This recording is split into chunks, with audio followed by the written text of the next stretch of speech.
আসসালামু আলাইকুম। সোনালী মুরগি কেটে কেটে পরিষ্কার করে নিলাম। এদিকে সাথে কিছু কাঁঠালের আটিও কেটে পরিষ্কার করে নিয়ে নিলাম। 1 চা চামচ জিরে বাটা, 1 চা চামচ রসুন বাটা, 2 চা চামচ শুকনো মরিচ বাটা, 1 চা চামচ হলুদ গুঁড়া, স্বাদ মতো লবণ, 2 চামচ পরিমাণ সাদা তেল।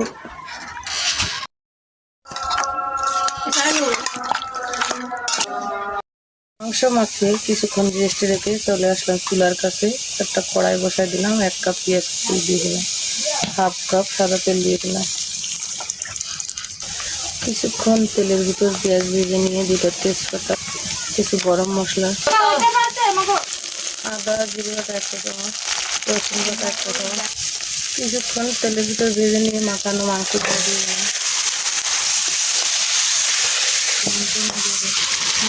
কিছুক্ষণ কষিয়ে নিয়ে একটা ঢাকা দিয়ে চাপা দিয়ে দিলাম। ফিরে আসলাম 5 মিনিট পর ঢাকা উঠিয়ে নিলাম।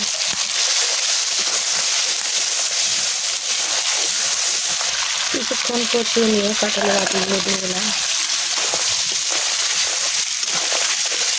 আবারও কিছুক্ষণ কষিয়ে নিয়ে 1 কাপ পানি দিয়ে দিলাম মশলা দেওয়া বাটি দিয়ে। এবার আবার ঢাকনা দিয়ে চাপা দিয়ে দিলাম। ফিরে আসলাম 5 মিনিট পর ঢাকনা উঠে বেশ কিছুক্ষণ নেড়ে ছেড়ে মাংস আবার কষিয়ে নেব।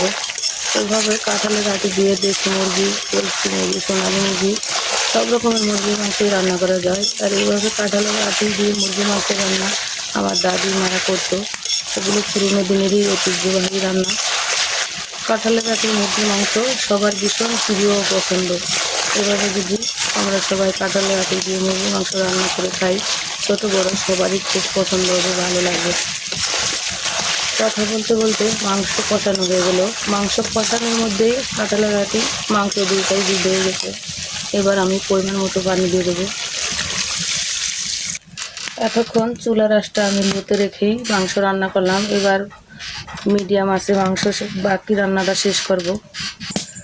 এখন বিভিন্ন রকম আইটেমের কাছে পুরনো দিনের রান্নাগুলো হারিয়ে গেছে। তাই মাঝে মাঝে যদি আমরা এভাবে পুরনো দিনের রান্নাগুলো রান্না করে স্মৃতি ধরে রাখি, তাহলে কিন্তু সবার মধ্যে এই স্মৃতিগুলো থেকে যাবে।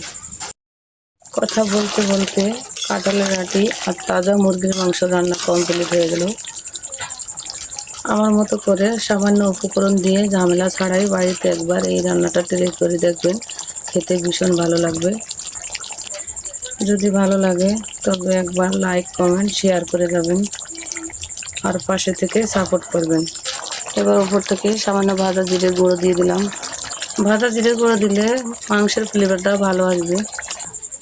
এভাবে আমার রান্নাটা শেষ করে নিলাম।